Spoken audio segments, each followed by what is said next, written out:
जनाञ्जनशलाकया चक्षुरुन्मिलितं येन तस्मै श्रीगुरवे नमः। नमो विष्णुपदाय कृष्णपृष्ठाय भूतले श्रीमते भक्तिवेदान्त स्वामिनिति नामिने। नमस्ते सरस्वती देवे गौरवाणी प्रचारिणे निर्विशेष शून्यवादी पश्चात्पदेष्टारिणे। वंशाकल्पतरुभ्यश्च कृपासिन्धुभ्यश्च पतितानां पावनेभ्यो वैष्णवेभ्यो नमो नमः। नमो महाबलाय कृष्ण प्रेम प्रदायते कृष्णाय कृष्ण चैतन्य नामने गौरतीर्थे नमः। हे कृष्ण करुणा सिंधो दीनबन्धु जगत्पते गोपेश गोपिकान्त राधाकान्त नमोस्तुते। तप्तकाञ्चन गौराङ्गी राधे वृन्दावनेश्वरी वृषभानुसुते देवी प्रणमामि हरिप्रिये। जय श्री कृष्ण चैतन्य प्रभु नित्यानंद श्री अद्वैत गदाधर शिवासादि गौर भक्तवृंद। हरे कृष्ण कृष्ण कृष्ण हरे हरे हरे राम राम राम हरे हरे। जय जय निताई गौर प्रेमानंदे जय श्रीमद् भागवतम की, भगवत कृष्ण प्रभुपाद की जय, समवेत भक्तवृंद की जय, भक्ति का मासिक सम्मेलन की निताय गौर प्रेमानंदे हरि बोल।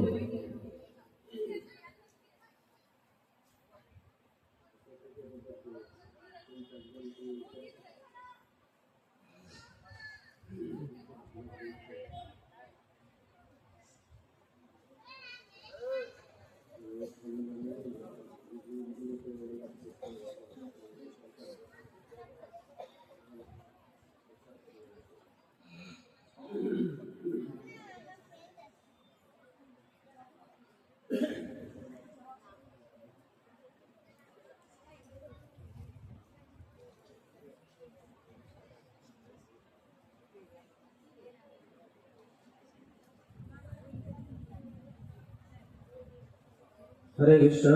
उपस्थित समस्त भक्तवृंद एवं मातृमंडली सकलके सादर सम्भाषण। हरे कृष्ण। এখন আমরা শ্রীমদ্ ভাগবতের আলোকে কিছু কথা শ্রবণ করব, তারপরে আমাদের কুইজ কন্টেস্ট হবে এই আলোচনার পরে, এবং ভক্তি বিক্ষেপ ৩-৪টা গ্রুপের আপনারা 5 মিনিট করে বলবেন আপনাদের প্রচার রিপোর্ট। যারা যারা বলবেন এখানে নাম লিখান। 4-5 জনকে সুযোগ দেওয়া হবে আপনাদের প্রচার রিপোর্ট প্রদান করার জন্য। আমাদের এই মাসিক সম্মেলনগুলোতে আমাদের প্রচার রিপোর্ট 4-5টা গ্রুপের আমরা প্রত্যেক সম্মেলনে নেব। সবগুলো গ্রুপের একসঙ্গে নেওয়া সম্ভব না। এক এক সম্মেলনে এক এক গ্রুপের গ্রুপ লিডাররা আপনাদের প্রচার রিপোর্ট পেশ করবেন।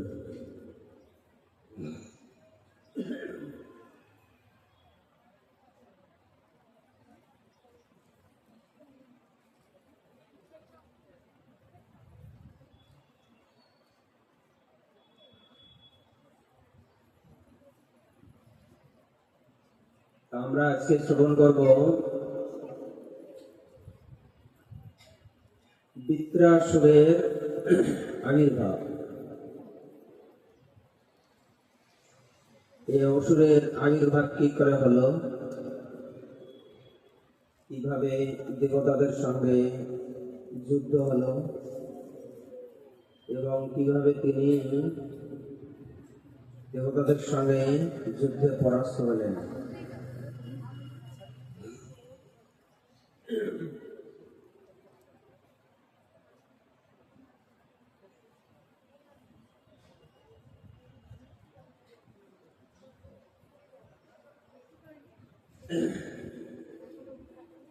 এখানে সুখদেব গোস্বামী বর্ণনা করছেন পরীক্ষিত মহারাজের কাছে,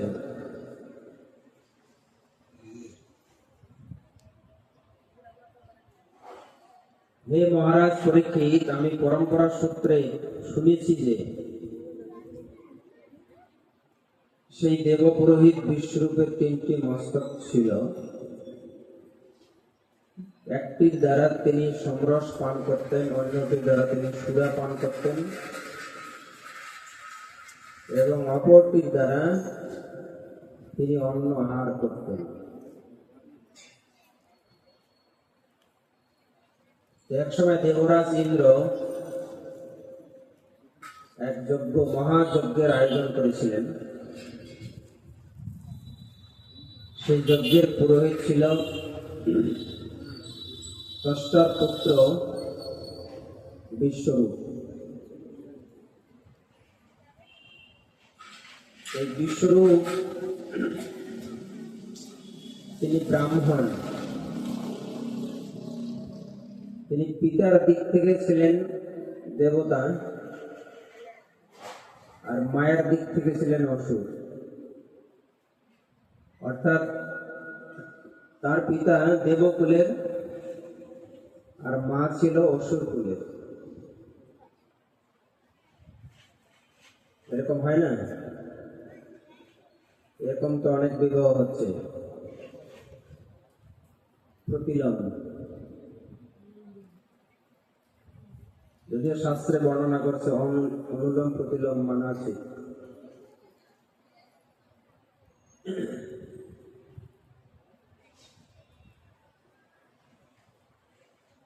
তো এই বিশ্বরূপ দুই পক্ষকেই তিনি শ্রদ্ধা করতেন। মায়ের দিক থেকে যেহেতু অসুর তাদেরকেও শ্রদ্ধা করতেন, আবার পিতার দিক থেকে দেবকুলকে শ্রদ্ধা করতেন।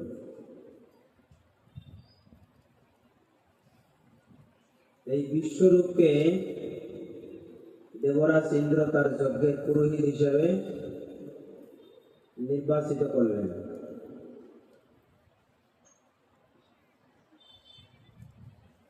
যখন যজ্ঞ আরম্ভ হলো, তিনি প্রকাশ্যে মন্ত্র বলে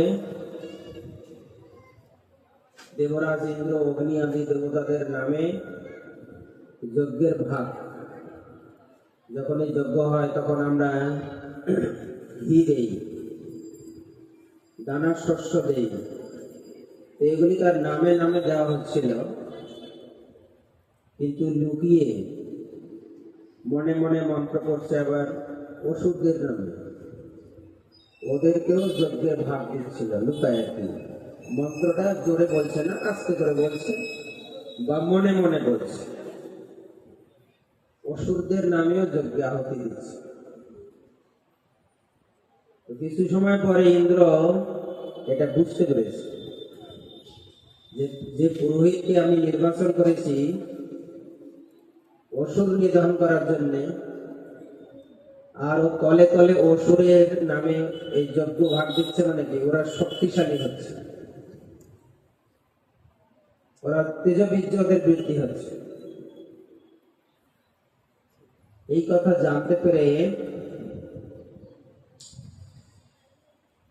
যজ্ঞ থেকে উঠে তরবারি দিয়ে একদম তার যে 3টি মাথা ছিল 3টি মাথায় কেটে দিলেন।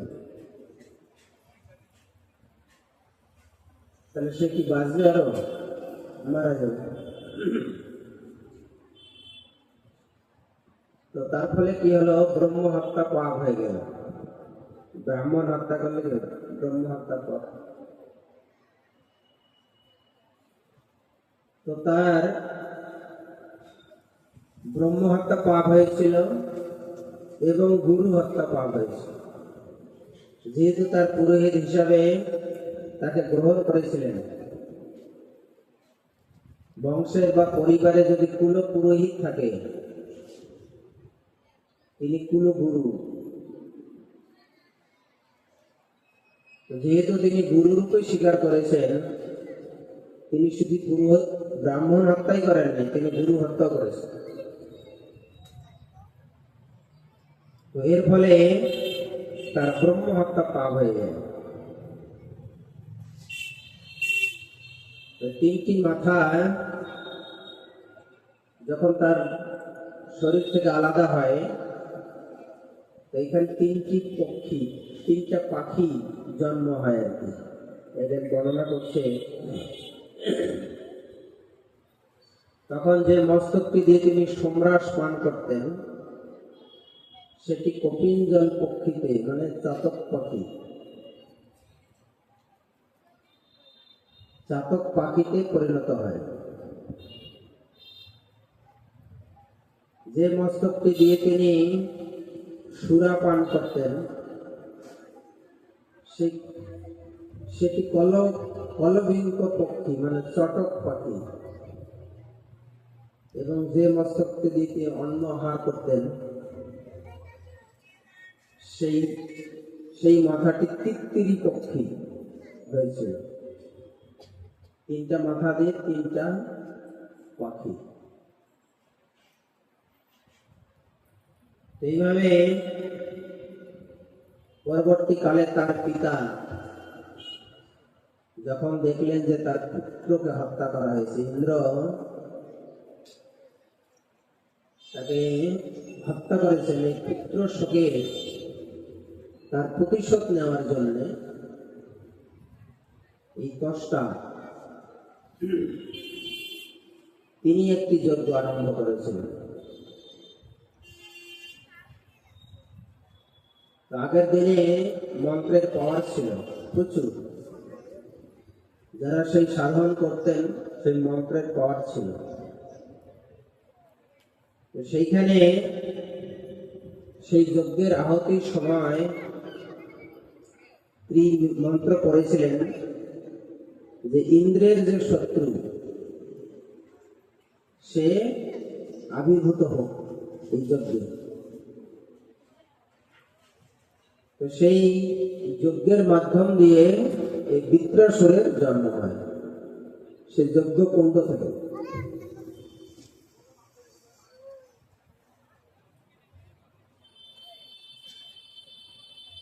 যে পুরোহিত তার মন্ত্রের দ্বারা তাকে সৃষ্টি করলেন তিনি হলেন তার পিতা। তো তখন তিনি আবির্ভূত হলেন একদম তেজবীর্য নিয়ে, এইরকম তার পর্বত সমান দেহ, আর এইরকম তার চোখ, তার বাহু, তার দাঁত, মানে একটা বিভৎস একটা চেহারা। ওকে দেখে দেবতারা এমনি ভয়ে ভীত হয়ে গেলেন। এইভাবে বৃত্রাসুরের আবির্ভাব হল।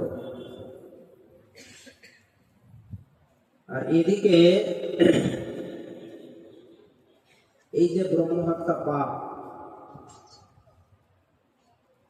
তখন ইন্দ্রকে গিয়ে ধরে ফেলল যে তুমি ব্রহ্মহত্যা পাপ করেছ। এই পাপ কি হবে এখন? তখন এই পাপগুলোকে তিনি গ্রহণ করলেন। 1 বছর সময় এই ব্রহ্মহত্যা পাপ তার শরীরে ধারণ করে তিনি কষ্ট স্বীকার করলেন। পরবর্তীকালে এই ব্রহ্মহত্যা পাপ তিনি 4 জনকে দিয়েছেন। এই 4 জন হচ্ছে ভূমি, বৃক্ষ, নারী এবং জল। এই 4 জন 4টি শর্তে এই পাপ গ্রহণ করেছে। ভূমি গ্রহণ করেছেন একটি শর্তে, সেই শর্তটা হলো ভূমির যে গর্ত এটা আপনা থেকে পূরণ হয়ে যাবে, কাউকে পূরণ করতে হবে না। বৃষ্টির সময় জল দিয়ে ধুয়ে নিচু জায়গায় আস্তে আস্তে ভরাট হয়ে যাবে, কাউকে সেটা আর ভর্তি করতে হবে। এই শর্তে এই ভূদেবী পৃথিবী সেই 4 ভাগের এক ভাগ পাপ গ্রহণ করলেন। এই জন্য পৃথিবীর কিছু অংশ মরুভূমিতে পরিণত হলো এই ব্রহ্ম হত্যা পাপের কারণে। এবং মায়েরা, আগে মায়েদের এই যে পিরিয়ড, এটা হতো না। যখন থেকে এই ইন্দ্রের ব্রহ্ম হত্যা পাপ গ্রহণ করলেন মাতৃ জাতি, তখন থেকে তাদের এই যে শরীর খারাপ হওয়া শুরু হলো। তো তারা এই ইন্দ্রের এই ব্রহ্ম হত্যা পাপ গ্রহণ করেছিলেন একটা শর্তে, যে তারা গর্ভবতী অবস্থায়ও স্বামীর সঙ্গে মিলিত হতে পারবেন। এই সুখ, শারীরিক সুখ লাভের শর্তে তারা এই পাপ গ্রহণ করেছিলেন, যে পেটে বাচ্চা আসলেও তারা স্বামীর সাথে মিলিত হতে পারবে। কত নিচ মনোভাব! এই শর্তে এই আশীর্বাদ গ্রহণ করে তারা 4 ভাগের 1 ভাগ পাপ গ্রহণ করলেন, যার ফলে তাদের শরীর মাসে মাসে খারাপ হওয়া শুরু হল।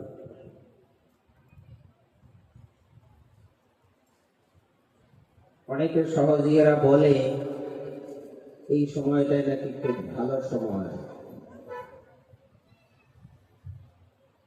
তো এইটা ভাগবত বর্ণনা করছে, এটি হচ্ছে পাপ। এই জন্য এই সময়টাকে মায়েদেরকে অশুচি ধরা হয় না। তারা কোনো রান্না বান্না করবে না, স্বামীর সাথে থাকবে না, ভগবানের পূজা করবে। এই সময় তাদেরকে পতিত ধরা হয়।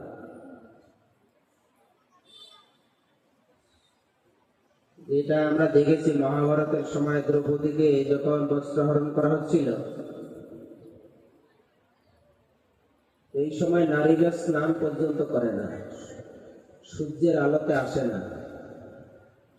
যেহেতু তার এই শরীর অপবিত্র, সূর্যদেব যেন তার এই অপবিত্র দেহ না দর্শন করে, তাই জন্য তারা ঘর থেকে বেরোতো না। তো এই মহাভারতের সময় দ্রৌপদী রজস্বলা ছিলেন, মানে তার পিরিয়ড চলছিল।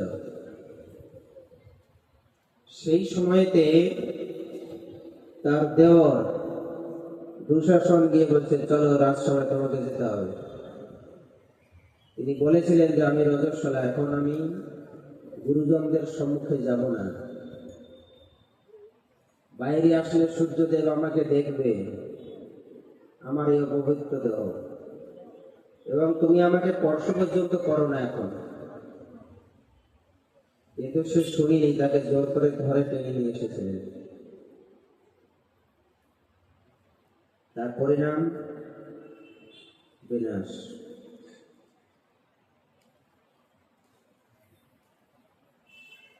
এইভাবে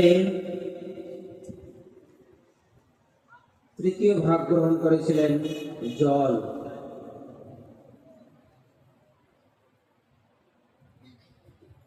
যে জলে পাপ রূপে যে বুদবুদ ফেনা, এটাকে ওই ইন্দ্রের ব্রহ্ম হত্যা পাপ দ্বারা জলে ফেনা ওঠে, বুদবুদ করে, ওইটি হচ্ছে পাপ। এই জন্য জল পান করার সময় যখন আমরা বোতল থেকে বা জগ থেকে কোনো কিছুতে গ্লাসে ঢালি, ওখানে বুদবুদ আকার ধারণ করে, ওটাকে থামতে হয়, তারপরে পান করতে লাগে। এবং নদীর জলের স্রোতে যখন ফেনা দেখা যায়, বা যখন আমরা রান্না করে ভাতের হাঁড়িতে ফেনাটা কেন ফেলে দিতে হয়? এই কারণে ফেনা হচ্ছে পাপ। জল এই পাপ গ্রহণ করেছে। চতুর্থ ভাগ গ্রহণ করেছেন বৃক্ষ, একটি শর্তে, যে তার ডালপালা ছেটে দিলে সে আবার পরিপূর্ণ হবে।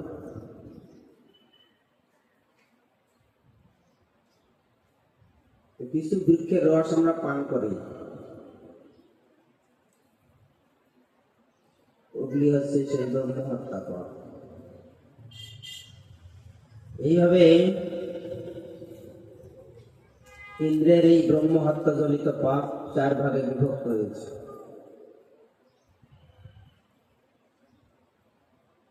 হরে কৃষ্ণ কৃষ্ণ কৃষ্ণ হরে হরে, হরে রাম।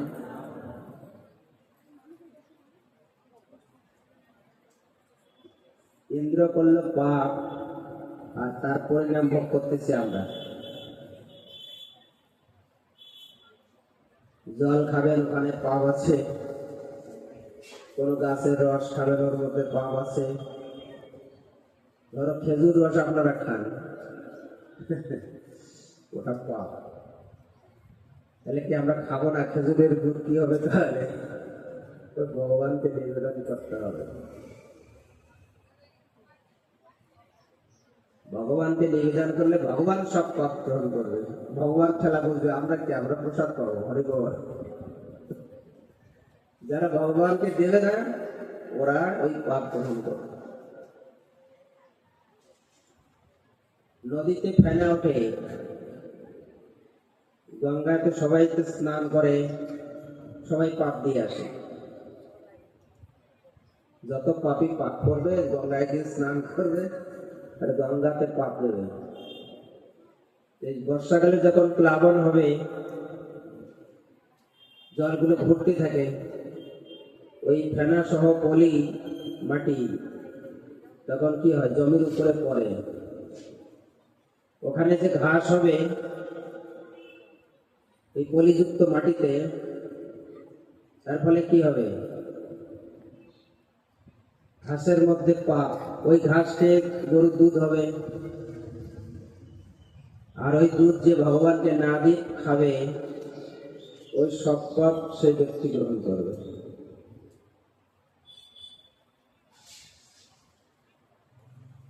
এই জন্য ভগবানকে না দিয়ে খাওয়া মানে, আপনাকে ভগবান বলছে না গীতা, যে রাশি রাশি পাপ আপনাকে গ্রহণ করতে হবে।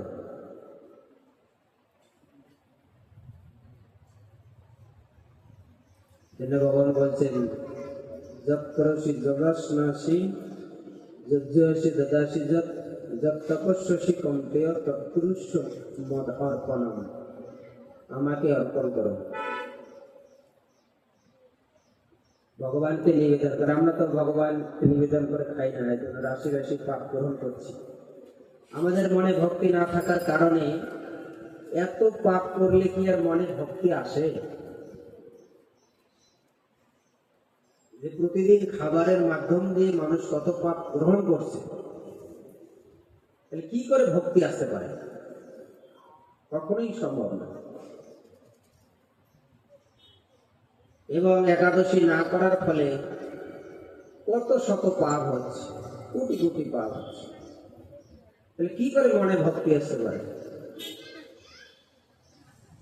আমরা চাইলেই ভগবানের ভক্তি করতে পারবো না।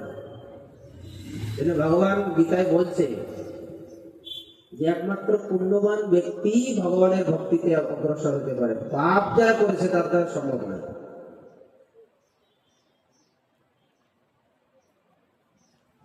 তাহলে আমাদের খাবারের মাধ্যম দিয়ে পাপ হচ্ছে, নিঃশ্বাসের মাধ্যম দিয়ে, কাজকর্ম দ্বারা মাধ্যমে, একাদশী না করার ফলে,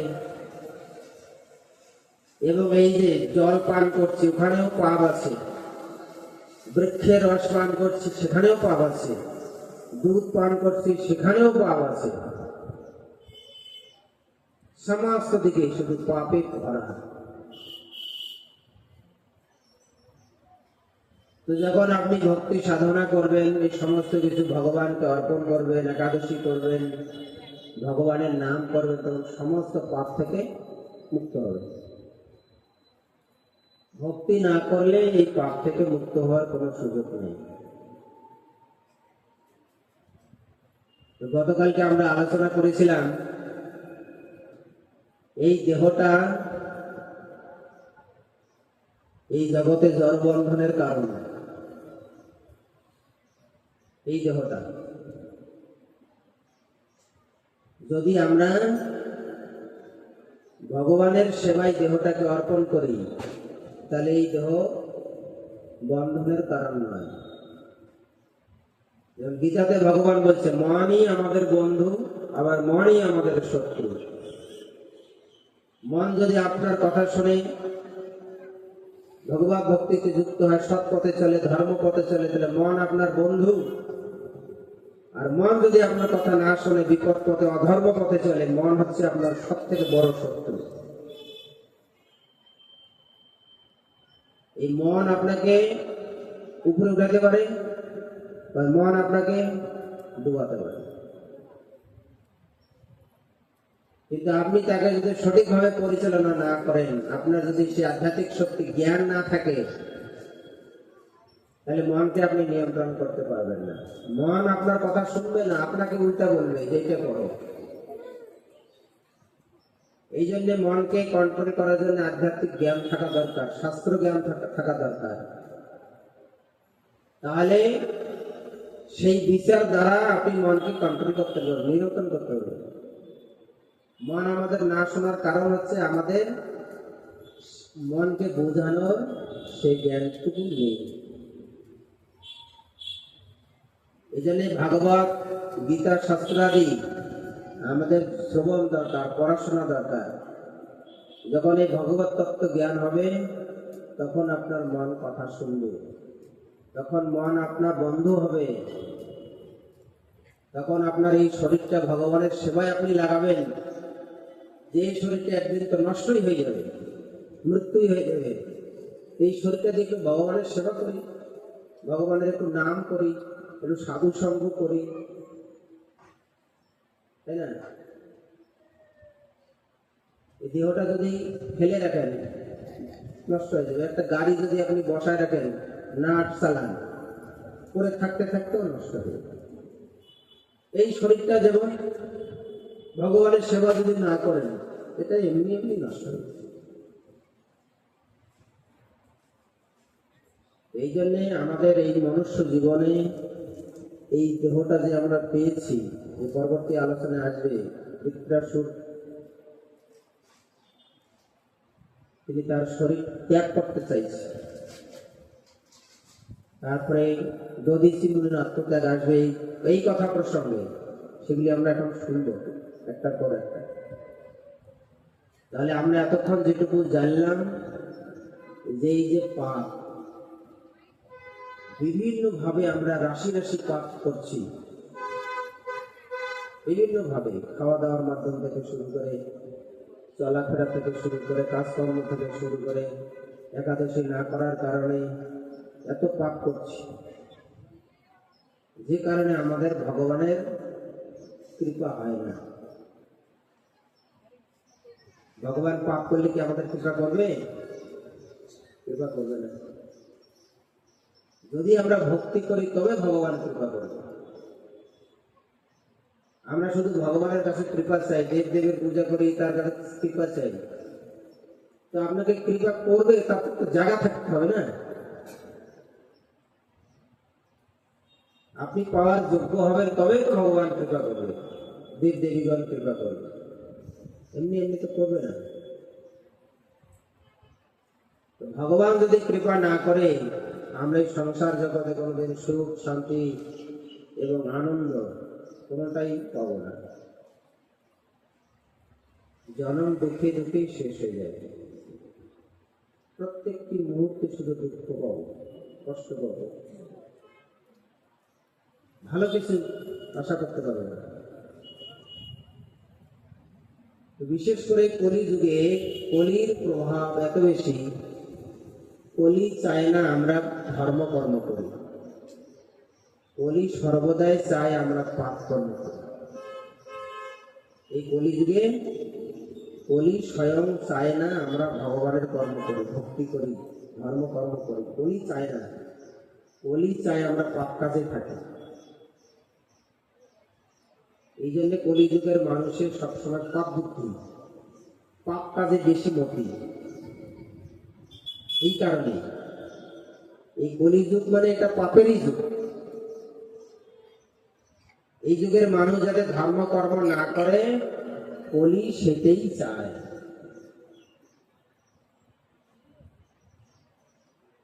এই যুগে ধর্ম কর্ম করা খুব কঠিন। যারা একটু ধর্ম পথে আছে, একটু ভক্তি ভাবনায় আছে, তারা কলির শাসন মানে না।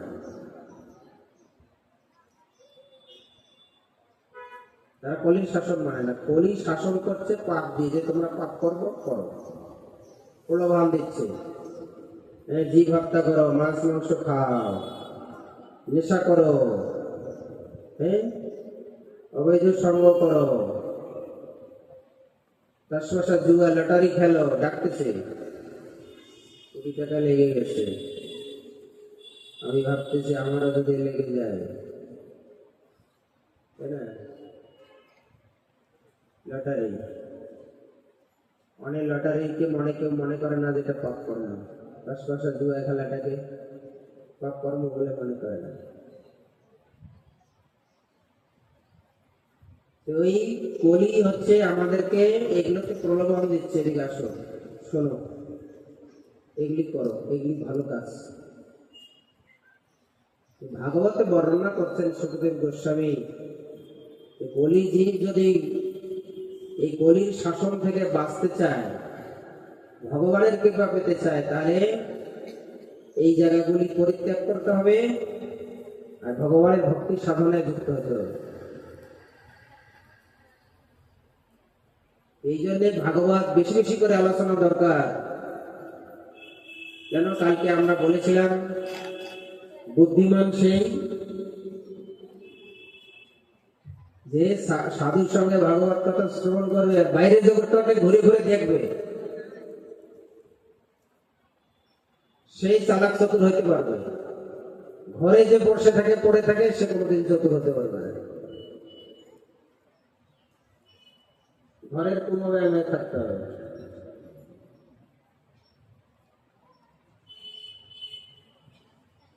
হরে কৃষ্ণ কৃষ্ণ কৃষ্ণ হরে হরে, হরে রাম রাম রাম হরে হরে। তো বৃত্রাসুরের আবির্ভাব হলো। এইবার দেবতাদের সঙ্গে তার যুদ্ধ বেঁধে গেল, প্রচন্ড সেই যুদ্ধ। প্রচন্ড যুদ্ধ বেঁধে গেলে দেবতারা তার সঙ্গে পারছে না, এত তার পাওয়ার এই বৃত্রাসুরের। তো তিনি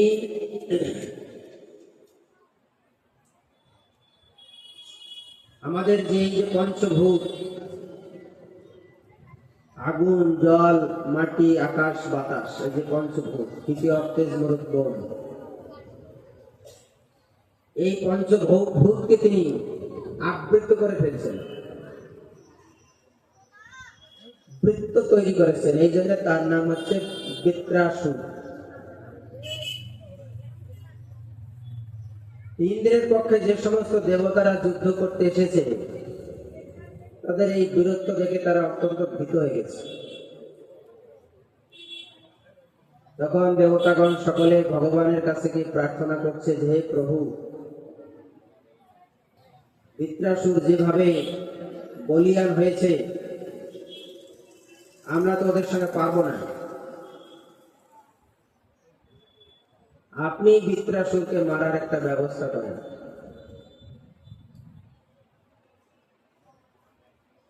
ভগবান তখন সমস্ত দেবতাগণকে বলছে যে তোমরা কাজ করো, তোমাদের এই যে ইন্দ্রের যে অস্ত্র ছিল, দেবতাগণের কোন অস্ত্র বৃত্রাসুরের গায়ে যখন ফেলছে, ও গিলে খাচ্ছে, কোন অস্ত্র তাকে আহত করতে পারছে। তখন তারা ভয় ভীত হয়ে গেছে যে বৃত্রাসুরকে আমরা মারবো কি করে। তখন ভগবান তাদেরকে একটা পরামর্শ দিলেন যে একটা বুদ্ধি আছে, যে দধিচি নামে একজন মুনি আছে, যিনি হচ্ছে অত্যন্ত পরোপকারী, আত্মত্যাগী, তোমরা তাকে গিয়ে বলো আমার কথা যে আমি তোমাদেরকে প্রেরণ করেছি। তখন সমস্ত দেবতাগণ ওই দধিচি মুনির কাছে গেলেন। হে মুনিগণ, আমরা শুনেছি আপনি অত্যন্ত পরোপকারী, তো কৃপা করে আপনার এই শরীরটা দান করুন, আপনার এই শরীর দিয়ে আমরা বজ্র তৈরি করব। কারণ ইতিমধ্যে ইন্দ্রের যে বজ্র সেটা কাজ করে না, ওই ওষুধকে মারা যায় না। তো কি হলো, তো তাদের সেই কথায় দধিচি মুনি রাজি হলেন। ঠিক আছে, আমার তো একদিন এই শরীর ছাড়তে হবে, এই জরা বেদি হবে, শরীর মাটির সাথে মিশিয়ে যাবে, পঞ্চভূতের সাথে। এই শরীরটা দিয়ে যদি তোমাদের কাজে লাগে, তোমাদের সেবায় লাগে, ঠিক আছে, আমি যোগ বলে দেহ ত্যাগ করে দেব, তোমরা এই শরীর নিয়ে যাবে। তখন দধিচি মুনি যোগ বলে তার দেহ প্রাণ ত্যাগ করলেন। তো সেই দেহ নিয়ে ইন্দ্র বিশ্বকর্মাকে দিলেন। বিশ্বকর্মা তখন সেই হাড্ডি দিয়ে বজ্র তৈরি করে দিল।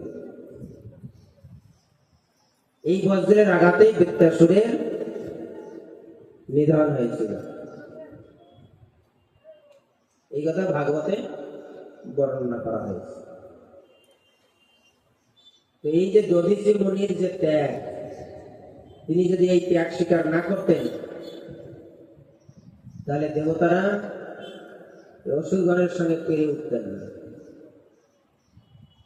তো এই কথা বৃত্রাসুর জানতেন। যখন ইন্দ্র সম্মুখে এসেছে, তখন বৃত্রাসুর ইন্দ্রকে বলছে যে তুই যে দধিচি মুনির শরীরের হাড় দিয়ে যে বজ্র তৈরি করেছে, তুমি ওটা আমার উপরে মারো, তাড়াতাড়ি মারো। কারণ সেই বজ্রের উপর ভগবানের আশীর্বাদ আছে, আর ভগবান চায়, কি চায়, যে তুমি সেটা আমার উপরে প্রয়োগ করো আর আমি তাড়াতাড়ি মারা যাই। এই বৃত্রাসুর অসুর হইলেও তিনি ছিলেন ভগবানের ভক্ত। কেন? আমরা দেখছি অনেক সময় এই অসুরদের মধ্যে দুই ভাগ আছে। কেউ আছে দেবতাদের বিরোধী, কেউ আছে আবার ভগবানের বিরোধী। আমরা এই বৃত্রাসুর এই হচ্ছে ভগবানের ভক্ত, প্রহ্লাদ অসুর বলে জন্ম নিয়েছিলেন ভক্ত। এরকম অনেকে আছে, বলি তারা ছিলেন ভগবানের ভক্ত, কিন্তু দেবতাদের সঙ্গে তাদের বিরোধ ছিল। এই বৃত্রাসুর ছিলেন ভগবানের ভক্ত। যে হে ইন্দ্র, তুমি মারো, আমি এই জড় শরীর তাড়াতাড়ি ত্যাগ করতে চাই। কারণ এই শরীরটি হচ্ছে আমার এই বন্ধনের কারণ। এই জড় শরীরটা ত্যাগ করলেই আমি ভগবানের কাছে ফিরে যাব, মুক্তি লাভ করব। এই জড় শরীর যতদিন আছে ততদিন আমাকে এই জড় জগতে পড়ে থাকতে হবে। অতএব তুমি যদি বজ্রের দ্বারা আমাকে আঘাত করো, আমার প্রাণ চলে যাবে, আর এই দেহ ত্যাগ করে আমি ভগবানের কাছে ফিরে যাব। কারণ তিনি ছিলেন ভগবানের ভক্ত। ভগবানের ভক্ত যারা,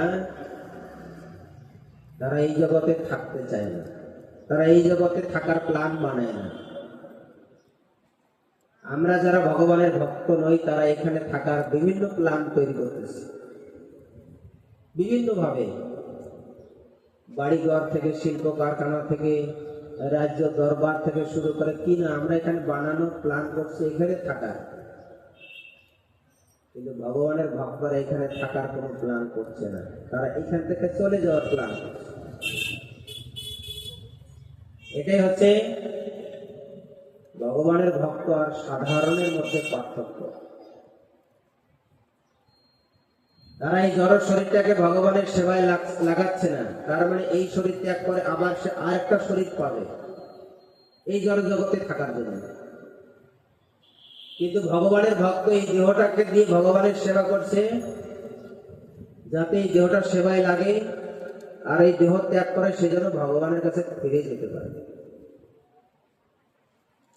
সাধারণ মানুষের প্ল্যান হচ্ছে এই জগতে থেকে যাওয়া, কোনোভাবে আমরা এখানে থাকি জগৎ, মরিতে চাই নাই আমি সুন্দর ভুবনে মানুষের মাঝে আমি বাঁচিবারে চাই, কেউ মরতে চায় না, এই জগতে সবাই থাকতে চায়। কবি বলছে রবীন্দ্রনাথ ঠাকুর, মরিতে চাই না আমি সুন্দর ভুবন, এই সুন্দর ভুবন সে আমি যেতে চাই না, এখানে আমরা থাকতে চাই, এই জন্য প্ল্যান বানাচ্ছি।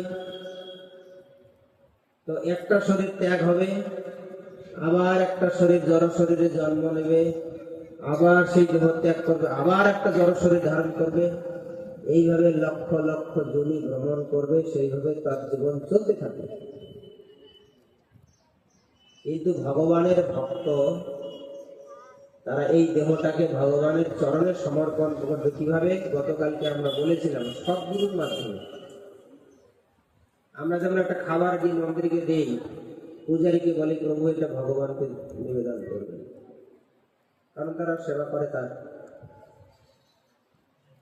আমরা কি করি? আমরা গুরুদেবকে এই দেহটা দিই, যে গুরুদেব মন্ত্র দীক্ষা দান করার মাধ্যমে আমার এই দেহটাকে গোবিন্দের চরণে আপনি অর্পণ করুন। আমার এই দেহটা, আমার এই দেহ সম্পর্কিত বাড়ি গাড়ি অর্থবিত্ত যা কিছু আছে তা সবই যেন ভগবানের সেবায় লাগে। তো এইরকম একজন যোগ্য গুরুর কাছে আমরা এই দেহটা সমর্পণ করি, যাতে এই দেহটা এবং দেহ সম্পর্কিত অর্থবিত্ত গৃহ যা কিছু রয়েছে তা যেন ভগবানের সেবায় লাগে। কিন্তু যদি উপযুক্ত সদ্গুরু না ধরবেন, আপনার এই দেহটা কেন আপনার কোনো কিছুই ভগবানের সেবায় লাগবে না। আপনি যদি একটা তান্ত্রিক গুরুর কাছে গিয়ে দীক্ষা নেন, আপনার এই দেহটাকে ভগবানের সেবায় লাগাবে? ও তো তান্ত্রিক। একটা কোনো গুরু ধরেছেন যা শুদ্ধাচারী নয়, ভগবানকে দিয়ে খায় না কোনো কিছু, ও নিজের খাবারগুলোই ভগবানকে দিয়ে খায় না। তা আপনার এই দেহটা, আপনি তাকে দীক্ষা নিয়েছেন, আপনার দেহটাকে সমর্পণ করেছেন, সে আপনার দেহটা কি করে ভগবানের সেবায় লাগাবে বলুন তো? তাই আপনি দীক্ষা নিয়েছেন, মাছ মাংস খাওয়া ছাড়েননি, অনাচার দুরাচার সবই চলছে। দীক্ষা গ্রহণ করা মানে সদ্গুরুর কাছে যে দেহটাকে আমি সমর্পণ করলাম, সারেন্ডার করলাম, আপনার এই দেহটাকে ভগবানের সেবায় লাগিয়ে দেবে। কিন্তু আপনার এই দেহটাকে তো ভগবানের সেবায় লাগায়নি না, অথচ আপনি দীক্ষা পেয়ে গেছেন। এখানে চৈতন্যতে বর্ণনা করছে, দীক্ষাকালে শিষ্য করে আত্মসমর্পণ, সেই কালে কৃষ্ণ তারে করে আত্মসমর্পণ। গুরুদেব আপনাকে শুদ্ধ করে দীক্ষা দিয়ে ভগবানের সেবার উপযোগী তৈরি করে আপনাকে, যাতে আপনি শুদ্ধভাবে ভগবানের সেবা করতে পারেন। কিন্তু আপনি এমন একজনকে গুরু নির্বাচন করলেন, আপনাকে ওই ভগবানের সেবায় লাগাতে পারবে, সে শুদ্ধাচারী না। তাহলে এই জন্মটা আপনার সার্থক হবে কি করে? অথচ আপনি গুরু ধরে বসে আছেন। এই জন্য গতকালকে আলোচনা ছিল যে আমাদের সদ্গুরু ধরতে হবে, তাহলে আপনি উপকৃত হইতে পারবেন, নচেৎ নয়। আপনার এই দেহটা এই জন্মে ভগবানের সেবায় লাগলো না, এই দেহ ত্যাগ করবে, আবার এইরকম আর একটা দেহ পাবেন, আবার ওই জন্মে গিয়ে এই সমস্ত দুঃখ সব ভোগ করবেন, এইভাবে আপনার চলতে থাকবে। এটা বলছে ব্রহ্মাণ্ড ভ্রমিতে কোন ভাগ্যবান যে গুরু কৃষ্ণ প্রসাদে পায় ভক্তিলতা বীজ। এই ব্রহ্মাণ্ড ভ্রমণ করতে করতে যদি কোনো সাধুবদ্ধ এরকম সদ্গুরুর সন্ধান পান আর তার চরণ নিজেকে সমর্পণ করেন যে হে গুরুদেব আমাকে দীক্ষা দিন, আমি যেন ভগবানের সেবায় লাগি। দীক্ষা মানে অধিকার, ভগবানের সেবার অধিকার দিয়ে দিয়ে এইভাবে আমাদের জীবনটাকে আমরা সার্থক করতে পারি। আমাদের শিলিগুড়ি মন্দির থেকে এই যে আমাদের প্রচার চলছে, পাড়াতে পাড়াতে ভক্তি বিক্ষোভ গ্রুপ, সাপ্তাহিক কোথাও 15 দিন অন্তর, এগুলি হচ্ছে পারমার্থিক স্কুল। আমরা যেমন স্কুলে পড়াশোনা করে গিয়ে ছেলে মেয়েগুলোকে পাঠাই, আর নিজেদের পড়াশোনা করার জন্য এই যে গ্রুপগুলো রয়েছে, ভক্ত সংঘ গ্রুপ, সেখানে গিয়ে আপনারা কীর্তন করুন, গীতা ভাগবত নিয়ে আলোচনা করুন, কারণ আপনাকে জ্ঞান লাভের প্রয়োজন আছে। তা যদি আপনি না করবেন, কলি আপনাকে বিভ্রান্ত করবেই, আপনাকে কুবুদ্ধি মাথার ভিতরে ঢুকাবেই, যাতে আপনি মন্দিরে না যান, যাতে আপনি ভক্তর সঙ্গে না যান, যাতে আপনি ভাগবত শ্রবণ না করেন, আপনাকে বিভিন্নভাবে বিভ্রান্ত করবে। কিন্তু আপনি যদি সতর্ক থাকেন, সবসময় ভক্ত সঙ্গ করেন, ভক্তি ভজন নিয়ে থাকেন, তাহলে কলি আপনাকে বিভ্রান্ত করবে না। আপনাকে হাই অ্যালার্ট থাকতে হবে। আপনার বাড়ি যেমন রাত্রেবেলায় আপনি দরজা বন্ধ করেন, গেট তালা লাগান, তারপরে ঘুমান। যদি কোনোদিন গেট খুলে ঘুমান তো সেদিন কি হতে পারে? তা আপনি যদি এরকম সতর্ক থাকেন, তাহলে আপনাকে এই বিষয়ে সতর্ক থাকতে হবে, আধ্যাত্মিক বিষয়ে সতর্ক, যাতে কোনোভাবে আপনাকে কলি বিভ্রান্ত না করতে পারে। আপনারা তো ভক্ত সঙ্গ করতে চান না, তাহলে তো আপনার তো মানে কি দরজা খোলা আছে বাড়ির। ভক্ত সঙ্গ মানে কি, বাড়ির চতুর্দিকে যেমন বাউন্ডারি থাকে, যে চোরের উৎপাত থেকে আমরা বাঁচতে পারি, এই ভক্ত সঙ্গ আছে ভক্তি জীবনের বাউন্ডারি, দেয়াল। যারা যত বেশি সেফটি থাকতে চান, নিরাপদে ভক্তি জীবনে, তাকে ভক্তের সঙ্গে থাকতে হবে। আর যদি আপনি ভক্ত সঙ্গের বাইরে চলে যান, কলি কোনোভাবে আপনার শরীরে, আপনার মনে, আপনার কর্মে প্রবেশ করে আপনাকে বিভ্রান্ত করবে। এই জন্য বলছে ভক্ত সঙ্গ বিনা আমাদের কোনো কিছু সম্ভব নয় সুরক্ষা হওয়ার। এই জন্যে মন্দির থেকে আমাদের যে প্রচার, পাড়াতে পাড়াতে যে ভক্তি বিক্ষোভ গ্রুপগুলো করে দেওয়া হয়েছে, এগুলিকে আপনাদের সচল রাখতে হবে। স্কুলে যেমন পড়াশোনা বন্ধ হয় না, ভক্তি জীবনে আমাদের এই ভক্ত সঙ্গ যেন বন্ধ হয় না। যদি বন্ধ হবে, বিপদ আপনার হবে। যেখানে যেখানে ভক্তি বিক্ষোভ আমাদের চালু আছে, সেগুলি আপনাদেরকে চালু রাখতে হবে। আপনি হয়তো ভাবছেন আমি কর্মব্যস্ত, কাজ না করলে সংসার চলে না। হ্যাঁ, কাজ না করলে যেমন সংসার চলে না, ভক্ত সঙ্গ না করলে আপনার ভক্তিও চলবে না। দুটোকে ব্যালেন্স করতে হবে। আপনি 6 দিন কাজ করুন, সপ্তাহে 1 দিন রাখুন আপনার ভক্তিকে ব্যালেন্স করার জন্য, সুরক্ষা রক্ষার জন্য। আপনাকে প্রতিদিন করতে হবে না, আপনি সপ্তাহে 1 দিন সাধু সঙ্গ করেন। তা সারাদিন ধরে নয়, আপনি বিকাল বেলাতে 1-2 ঘন্টা সময় রাখতেই পারেন।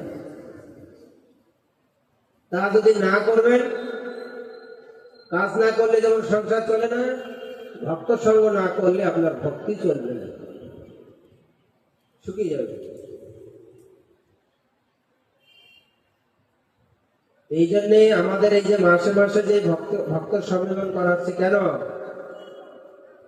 এটাই কারণ, আমাদের ভক্তি সাধনা যেন সুন্দর থাকে, সঠিক থাকে, কলি যেন আমাদেরকে অ্যাটাক না করে, আমাদেরকে বিভ্রান্ত না করে, আমরা যেন ভক্তিপথ ছেড়ে না দিই, ভগবানের সেবা ছেড়ে না দিই,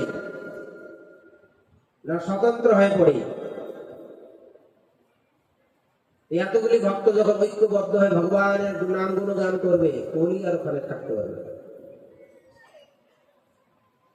বলাই দুরন্ত কলি পড়িয়া বিভ্রাট।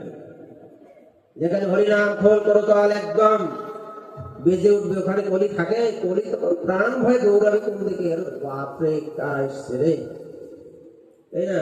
উলুধ্বনি, শঙ্খধ্বনি, হরিধ্বনি, নিতাই গৌর প্রেমানন্দে, হরি হরি বল।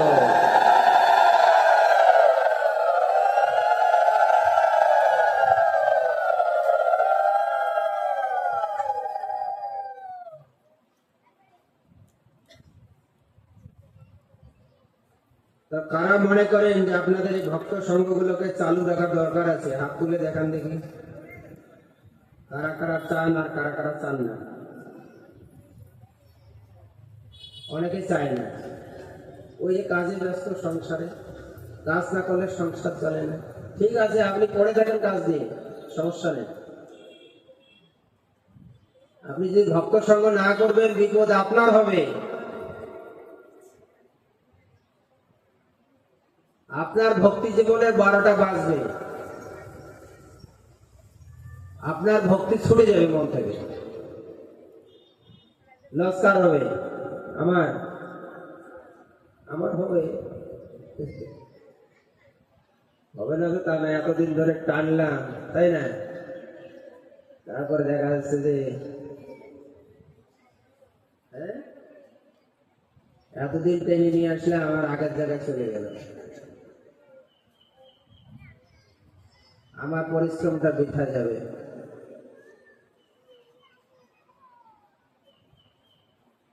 আমাদের এই জন্যে এই যে এতগুলি ভক্ত এখানে এসছেন, আমাদের এই হীরামণি মাতাদের বাড়িতে বহুদিন থেকে সাপ্তাহিক সংঘ চলে।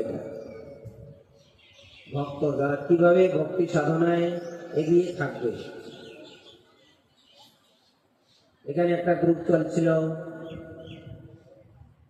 হাজারপাড়াতে আরো 2টা, হাজারপাড়াতে 4টা ভক্তি বৃক্ষ চলছিল।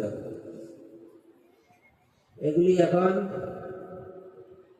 বন্ধ আছে। তো যেগুলি চলছে না, আমরা আশা করছি ইতিমধ্যে যেন এগুলি চালু হয়। এগুলি গ্রুপ লিডারদের দায়িত্ব,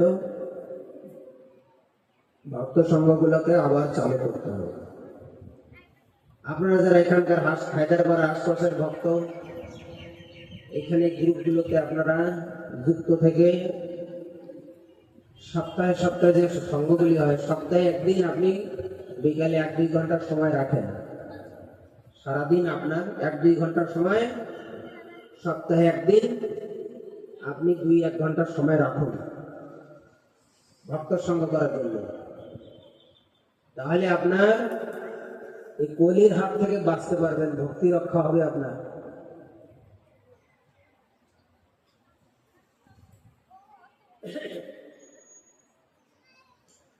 তো আমাদের আর কিছুদিনের মধ্যে রথযাত্রার সামনে স্নান যাত্রা আছে।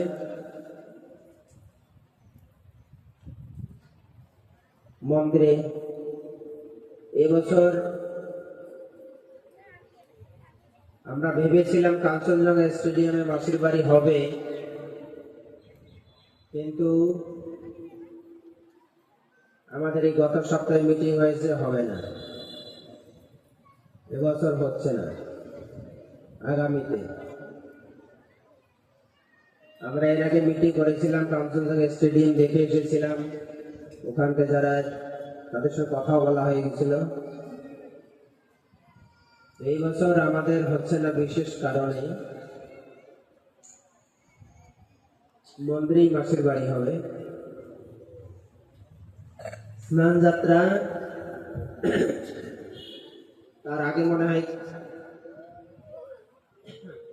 দধিচিরার মহোৎসব আছে।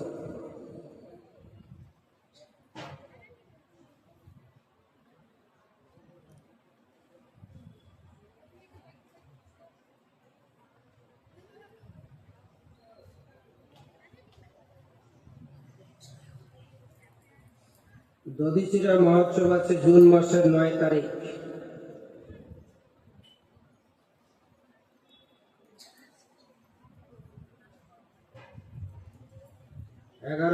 হচ্ছে স্নান যাত্রা।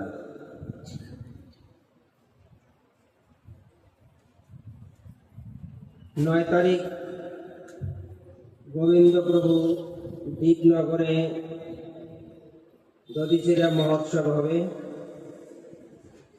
এই বছর আমরা বলছি যে চিরা অল্প একটু করে দেবে, কারণ আমরা তো বাঙালি না, ভাত না খেলে আমাদের শরীর চলে না। বলা হয়েছে যে অন্ন ডাল সবজিও যেন দেওয়া হয়, ওটাই হবে।